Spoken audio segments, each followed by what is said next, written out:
अपमान तो भगवान कृष्ण का, भागवत का और यादवों का सबका हुआ ना। अब खाली उस कथावाचक का थोड़ी अपमान हुआ। आपने तो सारे समाज को कलंकित किया, तो जवाब भी सारा समाज देगा। ये केरल में, तमिलनाडु में ये कानून बन गया। आप वकील बनते हैं तो बैरिस्टर की डिग्री लेते हैं, डॉक्टर बनते हैं एमबीबीएस की डिग्री लेते हैं, हर एक पेशे की एक डिग्री है। तो पुरोहिताई की डिग्री तमिलनाडु केरल में संविधान के तहत लागू है। कोई व्यक्ति योग्य है, उसको ज्ञान है, शास्त्रों का ज्ञान है, या वो पढ़ा लिखा है, वो एक परीक्षा दे और वो पुरोहित बन जाए। तो सबसे पहले तो मैं आप सभी का आभार प्रकट करता हूं, धन्यवाद करता हूं कि आप एक शॉर्ट नोटिस की कॉल पे आप लोग यहाँ आए। सबसे पहले तो मैं सभी का धन्यवाद करता हूं, आभार प्रकट करता हूं कि एक शॉर्ट कॉल पे आप लोगों ने एक अपना कीमती समय दिया। और जैसा कि विदित है, आप लोग हमारे बैनर में भी देख सकते हैं कि एक बहुत बड़ी घटना के संदर्भ में आज हम अपने समाज की तरफ से एक बात लोगों तक पहुँचाने के लिए प्रेस वार्ता आयोजित की है। जैसा कि आप देखेंगे, हमने कुछ दिन पहले, अभी 3 दिन पहले करीब, हमने जंतर मंतर पे परमिशन भी मांगी गई थी, लेकिन वो परमिशन हमारी स्वीकृत नहीं हुई। उसमें दिल्ली पुलिस के द्वारा हमें बताया गया कि 10 दिन पहले वो आपको देनी चाहिए थी। तो साथियों, बस मुझे ये कहना है कि ये जो घटना हुई है, जैसे भारत के इतिहास में आप देखेंगे बहुत सारी घटनाएं हम पेपरों में पढ़ते रहते हैं। कहीं दलित समाज को घोड़े पर नहीं चढ़ने दिया जा रहा, कहीं मूछें नहीं रखने दी जा रही, कहीं पानी नहीं पीने दिया जा रहा, या कहीं कोई यात्रा नहीं निकालने दी जा रही।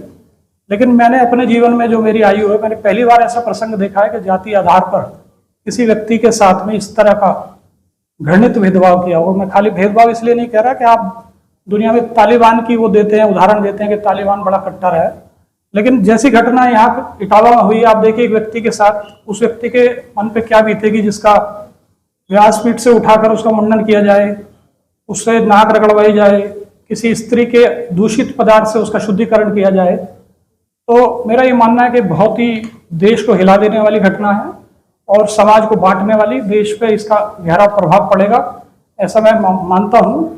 और इसमें सबसे बड़ा जो फैक्टर है जो निकल के आ रहा है कि हमारा एक प्रतिनिधिमंडल राकेश भाई के नेतृत्व में इटावा भी गया था और हम पीड़ित से भी मिले थे ये लोग। तो उन्होंने बताया कि इससे पहले भी इस गांव में यादव लोग कथा करते आ रहे हैं, लेकिन ये कुछ ऐसा लगता है कि इंटेंशनल उन लोगों की ऐसी थी कि आपको अपमानित करना था, पीड़ित करना था, तो उन लोगों ने ऐसा किया। तो हमारी ये मांग है, इस सभा के माध्यम से हम महामहिम राष्ट्रपति जी को, प्रधानमंत्री जी को एक ज्ञापन देना चाहते हैं कि इस घटना की न्यायिक जांच हो, बड़े स्तर पर जांच हो और इसके सारे एंगलों को इसमें निकाला जाए।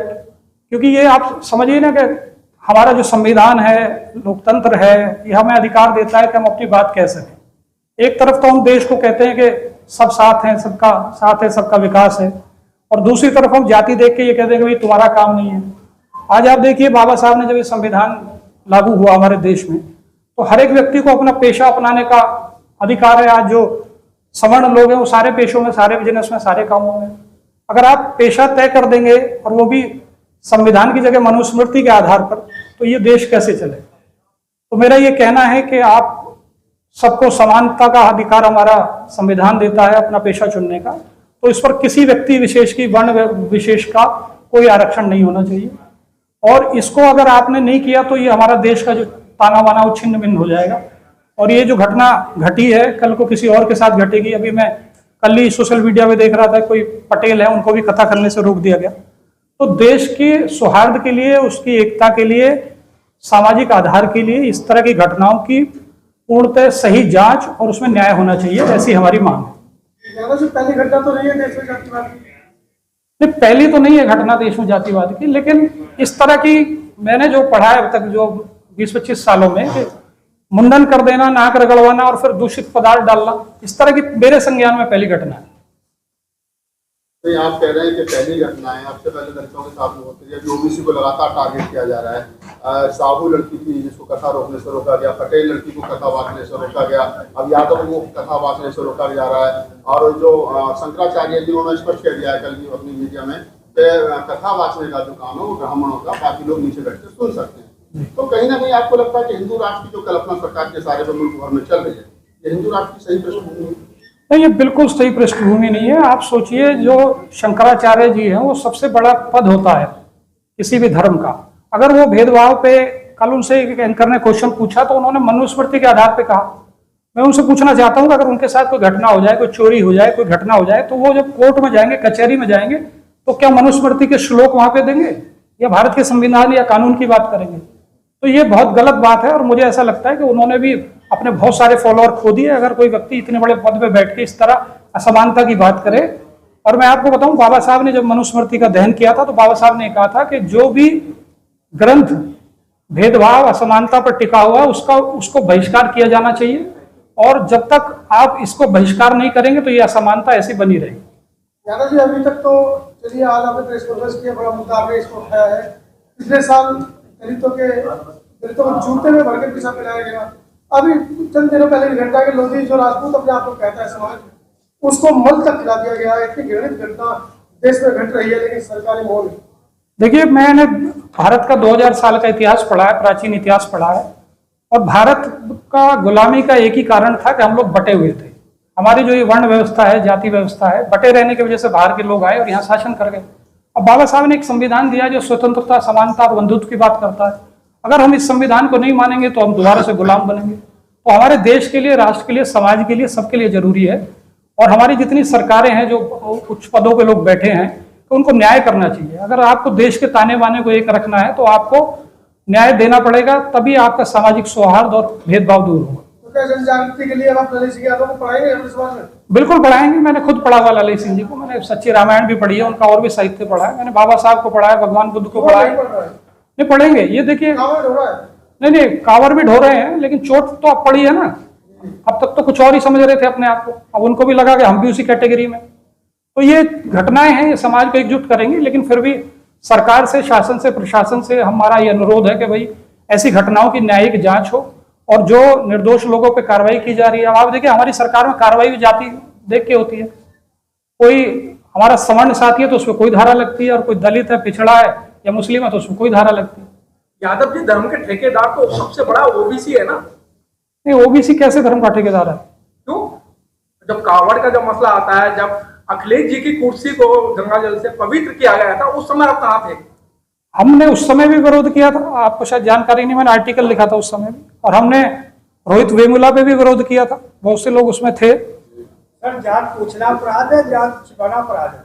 देखिए, मैं आपको एक उदाहरण बताता हूं। आज भारत सरकार में या प्रदेश सरकार में बहुत सारे सवर्ण लोग हैं जो अपनी जात छिपाकर आरक्षण का लाभ ले रहे हैं। अब उनको पकड़ के उनका मुंडन कर दिया जाए, उनसे नाक रगड़वाई जाए? क्या भारत का संविधान ये अलाउ करता है आपको? जात छिपाना एक अपराध हो सकता है, उसके लिए कानून है, थाना है, चौकी है, अदालत है। उसमें आप कैसे तय कर लेंगे कि ये होगा? और ये आरक्षण आपको किसने दे दिया कि कथा आप ही करेंगे? मनुस्मृति तो लागू नहीं है हमारे देश में। यादव जी, आपको कथा करने से हिंदू समाज जो है वो रोक रहा है, तो क्या यादव समाज हिंदू है या नहीं है? नहीं, देखिए, मैं तो सबको भारतीय मानता हूं।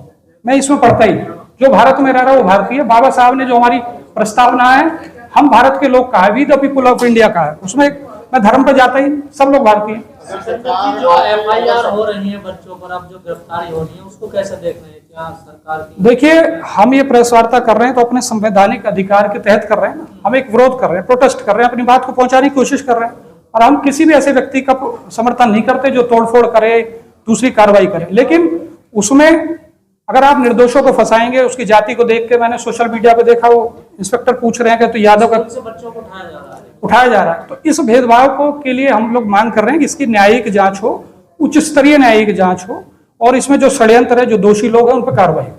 गगन यादव आपके समाज के बड़े युवा नेता हैं और सामाजिक मुद्दों पर मुखर होकर के बोलते हैं। वो वहाँ पर गए थे, उनको भी कहीं ना कहीं पुलिस प्रशासन टारगेट कर रहा है, उनकी आड़ में तमाम बच्चों को गिरफ्तार करने की कोशिश कर रहा है। उन बच्चों के बारे में क्या? देखिए, मैं एक उदाहरण देता हूं आपको। अभी पीछे करनी सेना ने प्रदर्शन किया, कितनी अरेस्टिंग होगी उसमें आज तक? कितने लोग वांटेड हैं उसमें? उन पर कार्रवाई हुई क्या? लेकिन अगर जाति देख के, धर्म देख के कार्रवाई होगी तो देश के ताने बाने के लिए नुकसान होगा। डॉक्टर अम्बेडकर ने कहा था कि भारत का इतिहास कुछ नहीं है, सिर्फ बुद्धिज्म और मनुवाद के बीच का टकराव महज है। आप मानते हो कि कहीं ना कहीं मनुवाद और बुद्धिज्म में जो असमानता है, वो कहीं ना कहीं वर्तमान परिस्थितियों में ज्यादा अगलाई नहीं, क्योंकि हिंदू राष्ट्र की कल्पना जो है वो सरकार के इशारे पर मुल्क में चल रही है। अभी जब सत्ता का आश्रय प्रश्रय किसी को भी मिलेगा तो वो आदमी की हिम्मत, दुस्साहस की बढ़ जाती है। आज आप ये प्रकरण इसलिए देख पा रहे हैं कि मैं किसी वर्ग को, किसी वर्ण को, किसी जाति को टारगेट नहीं कर रहा। हर जाति में अच्छे बुरे लोग होते हैं। बहुत सारे सवर्णों में लोग हैं, मैं पोस्ट देख रहा हूँ, वो हमारे पक्ष में डाल रहे हैं, अच्छी बातें कह रहे हैं। मैं सिर्फ उन लोगों को कह रहा हूँ जिनकी मानसिकता मनुस्मृति को मानने की है, भेदभाव की है, और उनको ऐसा लग रहा है कि सत्ता में उनके लोग बैठे हैं, केंद्र में उनके लोग बैठे हैं, तो ये उनकी गलत फहमी है। सरकार किसी एक समाज से, एक जाति से, एक धर्म से नहीं बनती, सबका वोट उसमें लिया जाता है। तो जब दूसरे समाजों के साथ अन्याय होगा, अत्याचार होगा, तो वो अब नहीं देंगे, 27 में 29 में जवाब देंगे। तो मुझे नहीं लगता कि कोई भी टॉप लीडरशिप ये चाहेगी कि किसी एक वर्ग को ज्यादा प्रेशर दिया जाए, दूसरे को कम दिया जाए। ये तो हर एक शासक के लिए भी मुश्किल है ना। लॉ एंड ऑर्डर की दिक्कत आप देख रहे हो, प्रदेश में रोज घटनाएं हो रही। तो मुझे नहीं लगता कोई मुख्यमंत्री, प्रधानमंत्री ये चाहेंगे। सरकार इस तरह वार्ता के बाद भी सजग नहीं होती है और कोई कड़े डिसीजन नहीं लेती, तो क्या करेंगे आप? देखिए, आगे हम लोग एक प्रतिनिधि मंडल बना के पीड़ित से भी मिलेंगे और अपने समाज को, पिछड़े समाज को जगाएंगे कि भाई आप जो शास्त्र, जो धर्म, जो आपको कथा करानी है, आप अपने आप करिए। केरल में, तमिलनाडु में एक कानून बन गया, आप वकील बनते हैं तो बैरिस्टर की डिग्री लेते हैं, डॉक्टर बनते हैं एमबीबीएस की डिग्री लेते हैं, हर एक पेशे की एक डिग्री है। तो पुरोहिताई की डिग्री तमिलनाडु, केरल में संविधान के तहत लागू है। अगर बाकी और जातियों के साथ और उनके साथ आप नहीं, आपको शायद जानकारी नहीं है, मेरे कुछ साथी यहाँ थे, मैंने रोहित वेमुला के लिए किया था, गाजियाबाद प्रदर्शन किया था। मैं इसको यादव खाली उस पर नहीं देख रहा कि मेरे समाज पर हुआ, मैं जरूर अपने समाज के लोगों को लेकर बैठा हुआ हूँ, क्योंकि यादव जो है उत्तर प्रदेश में पिछड़ों में सबसे बड़ी जाति है, और जो सबसे बड़ी जाति है उसका कर्तव्य भी सबसे बड़ा। अगर हम नहीं करेंगे, विरोध नहीं करेंगे, तो जो और शोषित पीड़ित लोग हैं वो हमारे साथ जुड़ेंगे नहीं। वो सोचेंगे भाई यादव भी दब गए, तो वो भी वैसे ही बैठ जाएंगे। और दबना लोकतंत्र में आपको अधिकार है, आप अपनी बात दमखम से कहिए और सरकारें इसको मानेंगी, झुकेंगी, क्योंकि संख्या बल से, आपके वोट से सरकार बनती है ना। सिकंदर जी, शोषण भी आप लोगों का हुआ, अपमान भी आप लोगों का हुआ, घेरा भी आप ही लोगों को जा रहा है देश भर की तरफ से और सरकार और मीडिया की तरफ से भी। तो ये ऐसा क्यों हो रहा है? आप ही को ही आरोपी बनाया गया है। देखिए, मैं ये ऐसा होता है, जैसे सामंतवाद में, मनुवाद में यही होता है कि जो पीड़ित है उसी को ऊपर मुकदमे लगा दिए जाते हैं। लेकिन जब जनबल जागेगा, लोग जागरूक होंगे, तो सब चीजें वापस होंगी, चेंज होंगी। क्यों नहीं होंगी भाई? जो लोकतंत्र है वो तो जनबल से है ना, जनता की ताकत से खड़ा। अखिलेश यादव जी को विलन बना दिया पूरा, की राजनीति कर रहे हैं इस पर। नहीं, किसी को, घटना को, किसी को अपमानित करना और किसी को सम्मानित करना राजनीति कैसे हो जाएगी? अगर आप किसी को अपमानित कर रहे हैं और मैं आज उसके पक्ष में यहाँ कह रहा हूँ, तो ये राजनीति नहीं होगी ना। राजनीति तो हर व्यक्ति किसी न किसी विचारधारा से जुड़ा हुआ है। सर, पहले दलितों पे शोषण हुआ, फिर मुस्लिमों पे हुआ और अब आप पे यानी यादवों पे हो रहा है। अगला नंबर किसका है सर? देखिए, दलित, मुस्लिम और पिछड़ों को आप जोड़ दे तो 85% तो हो ही गए। अब नंबर बाकी किसका रहना चाहिए इसके बाद? जी, जब SC ST OBC के साथ अत्याचार होता है, जो उसको मदद करता है तो कहते हैं जातिवाद कर रहे हैं, लेकिन सबर के साथ होता है तो मानवतावाद होता है। देखिए, मैं थोड़ा सा एक चीज बताऊं, आप लोगों को पता भी होगी, क्योंकि हम जब संविधान लागू हुआ और हमारी आजादी को ज्यादा समय नहीं हुआ। आज जैसे राहुल गांधी जी की बात कोट कर देता हूं, मेरी अपनी बात नहीं है, उन्होंने ऐसी एक प्रेस कॉन्फ्रेंस चल रही थी, उसको पूछ लिया था कितने पिछड़े हैं, कितने दलित हैं, और मिले नहीं उनको। तो जहां जिन लोगों का वर्चस्व होता है वो थोड़ा सा अपने उसको आगे रखते हैं। मेरा ये ऐसा कहना है कि समानता, मेरिट को अवसर मिलना चाहिए, जिसमें मेरिट है किसी भी जाति, वर्ग, धर्म का, उसको मौका मिलना चाहिए। आपको लगता है सिकंदर भाई कि ये धंधे पर चोट हुई है? हम लोगों को लग रहा है कि उनके धंधे पर चोट हुई है और यादव उनके धंधे में शहद मार रहे हैं, तो शायद ये भी गुस्सा कहीं ना कहीं देखो, 50 लाख तक की बात आ रही है। ये हो सकता है, ये एंगल भी हो सकता है, मैं इसको मना नहीं कर रहा, लेकिन मैं नहीं कर रहा ये बात, ये आपकी बात, ये एंगल हो सकता है, क्योंकि कोई व्यक्ति हजारों साल से मानता आ रहा हो कि उसका एक अधिकार है, और वो एक अधिकार अब चैलेंज हो रहा है। जैसे मैंने पता किया, इटावा में बहुत सारे यादव कथावाचक हैं, ये अकेले नहीं थे, और इनके बारे में लोगों को जानकारी थी, इससे पहले भी ये गांव में कथा कर चुके थे। तो इसीलिए मैं ये मांग कर रहा हूँ कि इसका साजिश का पर्दाफाश होना चाहिए। ये खाली जो दिखाई दे रहा उतना नहीं है, उससे भी गहरी चीज। यादव जी, एक सवाल यहाँ पर उठा है, हमने पूर्व में देखा हाथरस मामले में पीड़िता के खिलाफ पूरा देश खड़ा था, लेकिन चंद मुट्ठी भर लोग पूरे देश के अंदर वो पीड़िता के खिलाफ खड़े थे। उसी तरीके से आज पूरा ब्राह्मण समाज नामबंद हुआ है और वो ये कह रहे हैं कि चोटी कर दी, कोई बात नहीं, एक आदमी ने काट दिया, उनके परिवार का मामला था, पूरे ब्राह्मण समाज को गाली दी। ये बात सोशल मीडिया पर निकल कर आ रही है। नहीं, ये इसका हम समर्थन नहीं करते, सोशल मीडिया पे अपशब्द का भी समर्थन नहीं करते, लेकिन अब आप देखिए ना कि आहत कौन हुआ। कथा भगवान कृष्ण जी की कर रहे थे, करने वाले यादव थे, तो अपमान तो भगवान कृष्ण का, भागवत का और यादवों का सबका हुआ ना। अब खाली उस कथावाचक का थोड़ी अपमान हुआ, आपने तो सारे समाज को कलंकित किया, तो जवाब भी सारा समाज देगा। बिहार के गांव में बोर्ड लगा दिया यादवों ने कि ब्राह्मणों की एंट्री, यहाँ भी लगे, उत्तर प्रदेश में भी लगे, और अगर न्याय नहीं होगा तो बहुत जगह लगे। ये जो रास्ता अपनाया ब्राह्मणों ने, मनुवाद के बहिष्कार का या ब्राह्मणों के बहिष्कार का, जो लड़ई सिंह यादव से लेकर के अम्बेडकर, फूले, कबीर, नानक, रैदास जो कह करके चले गए, तो क्या समाज सही रास्ते पर लौट रहा है? नहीं, देखिए, ये अगर आप इसको सामाजिक उससे देखेंगे तो एक तरीके से बाबा साहब ने कहा था ना, एक राजनीतिक क्रांति, एक सामाजिक क्रांति। भारत एक सामाजिक क्रांति की तरफ जा रहा है। और होता क्या है कि जब किसी समाज के साथ होती है तो वो समाज इकट्ठा होता है, एकत्र होता है, और वो सोचता है भाई क्या करना चाहिए। तो एक तरीके से हम इसको अवसर के रूप में भी ले रहे हैं कि भाई हम लोगों को पहले समझाते थे, लोग मानते नहीं थे, अब उनको प्रैक्टिकल उनके साथ हो गया। तो हमसे कह रहे हैं अपने समाज को संगठित करो, अपने भी पुरोहित बनाओ, आप अपने कर्मकांड के लिए अपने लोगों को बुलाओ, अपने मंदिर में आप अपने लोग बैठाओ। तो नहीं, मंदिर का मतलब पाखंड नहीं है। अगर आप मंदिर का मतलब पाखंड कहेंगे, खाली कर्मकांड का मतलब पाखंड है कि मंदिर के नाम पे अगर आप शोषण करें तो वो पाखंड। यादव जी, मनगढ़ंत कहानियां या कथाओं से अगर बोध कथा पे अगर ध्यान दिया जाए तो कैसा रहेगा?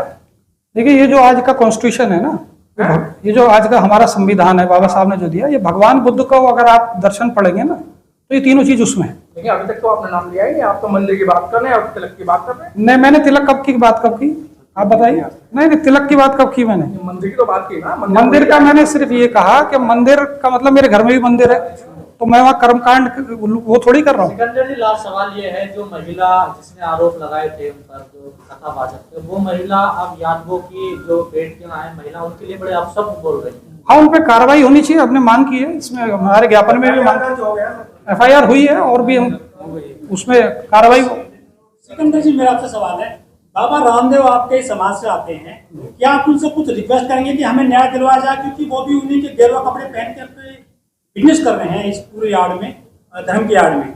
देखिए, सिर्फ बाबा रामदेव से नहीं, मैं तो अपने समाज के जितने MP MLA जनप्रतिनिधि, किसी भी पार्टी में, किसी भी उसमें, सबसे हम लोग उनको तो सम्मान मिल रहा बाकायदा रामदेव यादव साहब को। इस सम्मान तो बहुत लोगों को मिल रहा है। ऐसे आप देखेंगे अलग अलग, जैसे बाबा रामदेव हैं या दूसरे लोग हैं, बहुत सारे संत हैं जो अपना पूरा नाम नहीं लिखते, जैसे ये आधार बना रहे थे ना, कोई नाम नहीं लिखा, तो आप देख लीजिए लिस्ट निकाल के भी गूगल से, पूरा नाम किसी का नहीं मिलेगा आपको। जैसे ठाकुर लिखते हैं, यादव सिंह लिखते हैं, तो और कई जगह मदद के जायज नाम बदल के बना रही है। नहीं, ये देखिए जायज की बात नहीं है। ये मेरा जो मानना है कि ये इसकी जड़ में वही मनुस्मृति है कि आप किसी को कह दो तुम उच्च, किसी को कह दो नीचे, तो नीच व्यक्ति सोचेगा यार मैं पता मेरी ID खुल ना जाए, तो उसकी वजह से सवाल मैं